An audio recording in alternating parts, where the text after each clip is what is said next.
What's up, YouTube? I just woke up. I just woke up not a while ago. Yeah.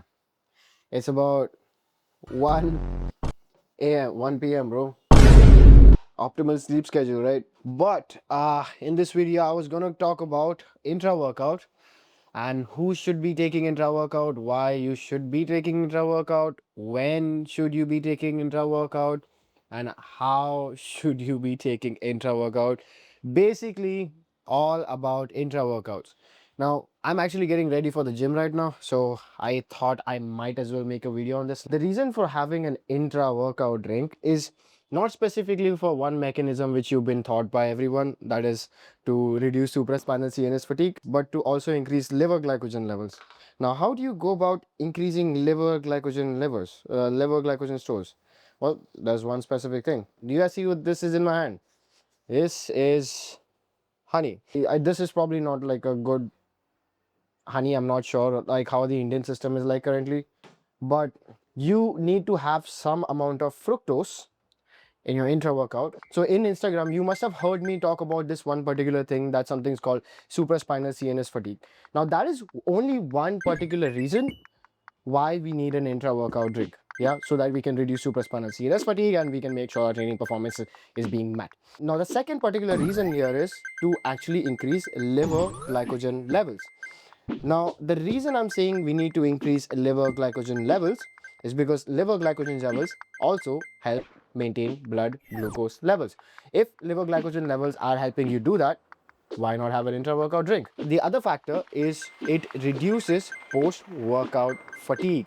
Yeah, an intra-workout drink and a pre-workout drink, they both kind of do the same function, and that is they reduce post-workout fatigue. Coming back to the main topic on who needs this shit. Yeah, now you know what it does, mechanisms, or why we need the physiology behind it and all that bullshit. Now we need to know who needs it. Yeah, now there are particular case scenarios of people who I think it would be necessary for you to take an intra-workout drink. One would be someone who is doing more than 15 sets per session. If you're doing somewhere beyond, let's say, 15 sets per session, an intra-workout may be necessary. If you're doing a high volume workout, an intra-workout may be necessary. Second reason is going to be if you're on a deficit. Yeah. So if you're on a pretty steep deficit, you're probably going to be in like a place where, again, you're not getting enough food in your system, you're not getting enough carbohydrate in your system. Ideally, whenever you're essentially in like a deficit, this is what I recommend to a lot of people as well. And this is what I do with my clients as well, that we try to schedule a lot of these carbohydrate source, pre-workout, post-workout, intra-workout. Yeah. For one particular reason, and that is just so we can maximize whatever we can in these 3 time periods. Yeah. And the third reason is going to be if you're training fasted. If you're training fasted, you are going to need an intra-workout. I don't suggest people to train fasted, but if that's something which you're going to do and you don't have the time for it, gotta do what you gotta do, right? But especially if you're like in a well-fed state, let's say you had like 4 or 5 meals, like say like 3 meals already, I don't think an intra-workout is gonna help you. Like if you had three meals already and those 3 meals are pretty high in carbohydrates and you're like in a well-fed state and like you're doing like a pretty low amount of volume, intra-workout may not really help you that much. So I have a upper session coming up today. I am gonna be hitting more than 15 sets per workout. So we might need an intra-workout. This is a pre-workout back, by the way. This is my pre-workout drink, not a pre-workout meal. My pre-workout meal is cream of rice, which you guys will. I'm not sure when you guys are gonna get that because I've given that shit to the editor, and this video is being edited by me, by the way. Talking about when to consume your intra-workout. Should you just consume it right away into getting into the session first set, which is it now it's time for intra-workout? Well, there is one case scenario for this. Yeah. So this is how I would go about starting with your intra-workout. Now, what we have essentially seen in studies is, you see, okay, watch this. So you take this, rinse that shit in your mouth. Yeah. That rinsing of that shit, not shit, but the intra-workout, that rinsing essentially does one thing, that is increases training performance. Legit, we've seen in studies, few things. One, you give people, I'm not kidding. One, we have seen in studies, you give people, this is flavored creatine, 0 in calories. This is essentially 0 calories. But If you give people flavored something flavored to drink, it increases training performance. Doesn't even have to have carbohydrates for it to increase training performance. It just does, because there's one particular pathway which it goes by. It's called the dopamine pathway. Well, that increases training performance. Yeah. Second thing which we have seen in studies is that when you give people just carbohydrates, but they don't taste any different than other carbohydrates, that increases training performance as well. Which means what we have seen in studies as well is that whenever you do like a carbohydrate rinse prior to an exercise, we see a slight increase in training performance. What does that mean for you? What does that mean for someone who's watching this video from I don't know where? It means one particular thing, that whenever you are, let's say, in between of a workout session, you don't down that shit in one go.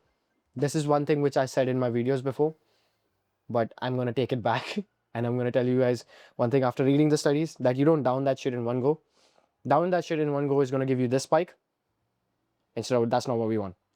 We want something which will do this. Yeah. So how do you go about doing this? Yeah. You know what? I am right now going to the gym. So we will see that in action. Oh yeah. Guys, I say hi to Tushar, bro. Ah shit. Back front double bicep. So I think Tushar is abhi 6 days out of the Bangalore competition, and we are gonna go to Bangalore in like 6 days. But yeah, let's see how the whole show goes. But yeah, I'm gonna get back to the call and I'm gonna show you how the intra-workout rink and everything looks like. So now that I'm actually in the gym, I'm actually also gonna show you how I perform my close grip incline press. This is one of my favorite exercises. I've worked up to about 100 kgs on this. Before you even say that, yup, Smith machine counts. Roll that 140 kgs bench. This. Holy fuck! So first things first, whenever you are performing this particular exercise, you have to keep one thing in check, that firstly, the bench shouldn't be like on a too high of like an incline. That becomes like a shoulder press. We don't want that. Shouldn't be like too low. This is too low. This is like possibly like this is too low. You don't want it too low. For me, I like keeping it somewhere here. Like I think this is like 30 degrees. Yeah, 30 degrees. So I want you to have a look at it from a side angle point of view. Yeah. So what we are gonna do is get the bar essentially in this kind of position where this lands right on your lower chest area. Yeah. Lands right on your lower chest, somewhere around here. Now there's one particular reason for this, is because you need this and this wrist and especially like elbow angle. It's like not much force related at the elbow joint, or like it's not much like push down type behavior which is happening, because what will happen if you like keep it like too close to your body. For example, let's say I'm going a little lower just to prove you that you will essentially turn this into like a giant thrust. We don't want that. Come here, right? Walk the bar down. Like this is like way lower than your lower chest here, and then from here you just press up. Time when I would like actually call it like a stop in the range of motion is at one particular period of time, and that is especially when the bar reaches here, right? When my arm is essentially close to my body and it starts going behind my body, then I call it like a stop. I don't want to do more than that. Yeah, from here, get the bar all the way down till here. For me, it's this range of motion. For someone else, it may be this, because you see here, like even if I want to like retract, like depress my scapula, it's not that ideal, right? Get it low. This will be height position. From here, press up. That is it. Okay.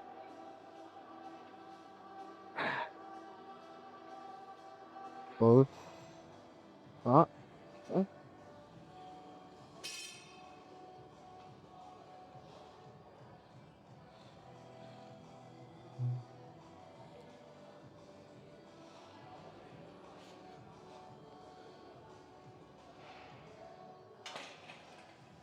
Cool. All right. Oh, I like this kind of shirts, bro. Like, there's one thing which I like. is I like t-shirts like these. Because t-shirts like these, they fit well. They fit well, eh? Alright, so I got the intra-workout here with me. So how are we going to go about proceeding with the intra-workout is we're going to do one thing, right? So I'm going to get ready for the set. But before we go ahead and get the set in, you go ahead and preferably if it's either coconut water or if it's orange juice or if it's like a mix of fructose and glucose, ideally we want like a 1:1 ratio of whatever of both of them. Orange juice, coconut water. Very important key factor here whenever we are looking at intra workout is we want to make sure one thing, and that is that the shit which you're consuming doesn't impede with your digestion. It shouldn't be like, okay, you just had your intra workout and you're like next after the set you're just going to the fucking toilet. You don't want that. Right? You want something which sits well with your digestive tract. You want something which sits well with you. The best way we can do go about this, have either like orange juice, coconut water for some people, and I would just say like if you can do dextrose and some honey, that's also good, or tang and some honey, that's also good. I do like a 1:1 ratio. How do you go about consuming this is by one thing, just drink it. But with like, let's say you have a next set coming up, what you're gonna do is rinse it through your mouth and drink it. And once you are done rinsing, once you're done drinking that, you're gonna go ahead and perform your working set.